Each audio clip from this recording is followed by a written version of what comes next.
Okay, on to the next one. Wolf Richter, wolfstreet.com has a great article. Speaking of another European Union country, Spain. Spain's government presses property bubble rewind button. What? Taxpayer-funded subsidies to benefit banks, real estate agencies, construction companies, PE firms, and landlords. What? After spending the last few years groggingly getting back onto its feet following the collapse of one of the most spectacular and destructive real estate bubbles of this century, Spain's economy is once again being primed for another property boom. In the last quarter, prices registered a year-on-year rise of 4.5%. Rents are also surging, though the country is still home to over 500,000 vacant properties. The cost of renting in Madrid and Barcelona, which between them account for 16% of those vacant properties, has reached historic highs, according to a new study by the online real estate marketplace Idealista.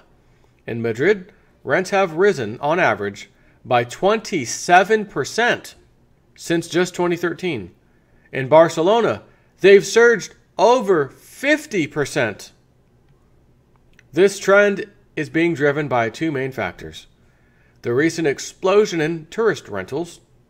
Tourist rentals? Oh, you mean like in Canada, what they're doing over there? Outsiders coming in, buying. Oh, okay. Like I said, this is everywhere. It's not just Canada. It's not just America or Australia. Now you can add Spain and some other countries, I'm sure. Excuse me. This trend is being driven by two main factors: the most recent explosion in tourist rentals, as well as a general shift in consumer behavior, as more and more people choose or have little choice but to rent rather than buy property. While rents soar, Spain's mortgage market, the biggest source of profits for the nation's banks, is also showing signs of life. In 2016, the number of mortgages issued rose by just over 10% to 281,000 plus. But that's merely a fraction of the 1.3 million mortgages signed in 2006, just before the bubble burst. The banks would like nothing better than to issue more and bigger mortgages, but even with interest rates at their lowest point in history, most people either can't afford the current prices or don't want to take on more debt. Spain's fragile coalition government is determined to change that. In its latest budget announcement, it revealed plans to set aside billions of euros in 2018 for publicly funded mortgage subsidies. Notice how it's not rent subsidies. You know, like we have HUD, affordable housing, HUD will help subsidize your rent. And I think to a certain extent, even in America, they will help subsidize a little piece of that mortgage in the beginning. You know, first-time home buyer. I think there's a little bit of that too. That's exactly what they're talking about here. Publicly funded mortgage subsidies. Young people, which they consider under the age of 35, who are earning gross incomes of less than $1,600 per month, will be eligible for payments of up to $10,800 to help them buy their first home. There will also be rental subsidies, oh, of course, got to have that, for people under the age of 35 for up to half the price of the rent. Well, let's see what happened in America when we did that. Well, real estate skyrocketed again. It's in bubble territory again. Rents have skyrocketed. Matter of fact, I'm not even going to say that they're back in bubble territory. I don't know that rents have ever been this high in America. So this is a new phenomenon. And who's paying all these rents? All the people who were foreclosed on in the first place because they couldn't afford the houses. And now they're going to rent, but they can't afford that either, of course, because if they could, they wouldn't have freaking been foreclosed on in the first place. So let's subsidize them. That's how we do it in America, and that's how they're now doing it over there. There will also be rental subsidies for people under the age of 35 for up to half the price of the rent. Now in America, half the price ain't good enough. No. $1,600 rent, we're going to charge you $300 or $400 because you have a family of 5 or 6, and your wife's pregnant again, and neither of you have jobs. And it's a phenomenal idea to get pregnant again, by the way. But just come up with $300 a month, and you can live in a $1,600 a month rent house. The government also unveiled the subsidies to help the most vulnerable among the country's elderly to pay their rent and utility bills, as well as provide much-needed funds for evicted families. Oh, there they are. Many of whom still owe the banks tens of thousands of euros for their insanely overpriced houses they no longer own. But the prime target of this initiative is the country's downtrodden youth, which after years of internal devaluation and depression-era unemployment levels have been priced out of both the mortgage and renting markets.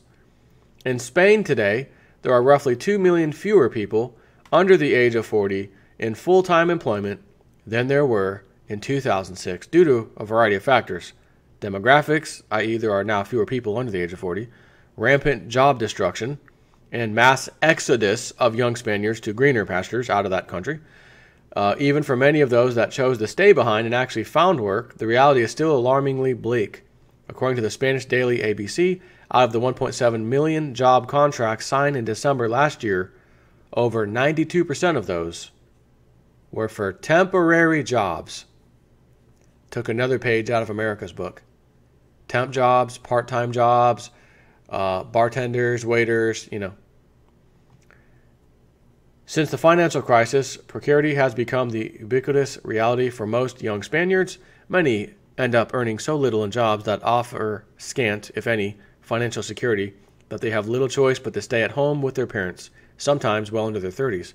According to data released this week by Eurostat, the average Spaniard does not move out of the family residence until they are 29. Whoa. If Spain's new dwindling generation of workers cannot afford to leave home, who will buy or rent the properties sitting idle on the balance sheets of the banks? Bad Bank, Sarib, and the global private equity firms that piled into the market a few years ago? And the banks cannot exactly dump all the properties they own onto the market at one time, since it would push prices down, leading to balance sheet mayhem, though it would make prices and rents more affordable and would thus help solve the affordability issue, which is where the government comes in. It will spend an unspecified sum of money, taxpayer funds of course, on a massive subsidies program aimed ostensibly at helping young workers rent or buy a new home, instead of using that money to expand the country's paltry stock of rented social housing, which makes up just 2% of all residential property, compared with 18% in Britain and 17% in France. Speaking of the French elections, the government will essentially transfer funds from the program's initial recipients, i.e. the new tenants or homeowners, to its intended beneficiaries, the banks, real estate agencies, construction companies, private equity firms, and other private landlords. If the scheme works, it's almost certain to provide short-term profits for the aforementioned interest groups while further ginning up house prices, with the results that many taxpayers over the age of 35 and under the age of 65 will get to lose out on two counts. First, they must cough up the funds to subsidize the scheme, right? Who's paying for this? Taxpayers. So they've got to cough up the funds to subsidize the scheme. And second, if they rent their own home, they get to see the price of that rent soar. The scheme will also boost Spain's public debt, which has already ballooned from 39% of GDP in just 2008. Ready for this? 39% of GDP. That's it. Okay, so the scheme will also boost Spain's public debt. So again, we're talking like our debt, debt ceiling. Spain's debt, which had already ballooned from 39% of GDP in 2008 to now 99.4% in 2016. And it will just keep growing until the day it can't. But concerning banks, investment bank Mediobanco warns of clear risk of contagion. Read, just how safe is Spain's banking system? I think that was that was from last month, 23rd. So they're just going to print. You're going to pay for it. Your children are going to pay for it. Your children's children are going to pay for it. Bankers win. Prices keep rising. And if they keep rising, Well, the people who are affected the worst, the younger generation, and even some of the older generation, we're going to help subsidize you. But then it makes it extremely expensive for the rest of us because prices keep rising. And the next thing you know, 70% middle class of your nation becomes 60%, becomes 50%, becomes 40%, becomes 30%, 20%, 10%. And then you just have a tiny, massive, rich amount, tiny, let me explain that. When I say tiny, massive, tiny amount of people, the 1%ers in Spain in this case, massive amount of money is what I meant to say. Filthy rich. And then you have 90% of the population who's basically on this side. Where before you had some rich people, but not like they are these days, not filthy rich.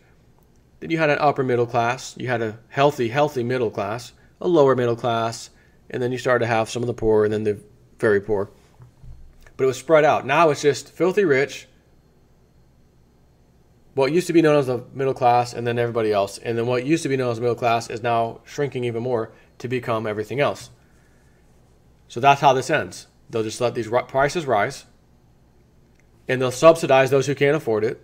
And while that's going on, because you're the only one paying for it, you now are priced out. You can't afford it either. You're now going to qualify to get some subsidies, so you're going to then be subsidized. When does it end? And it goes until it can't. Once the country hits 100% of GDP, that's essentially the point of no return. I've said this for years. They're now 90. It was 39% just a few years ago. 8 years ago. Or is it 9 now? 2008, 2016. Yeah, 9 years ago. Excuse me.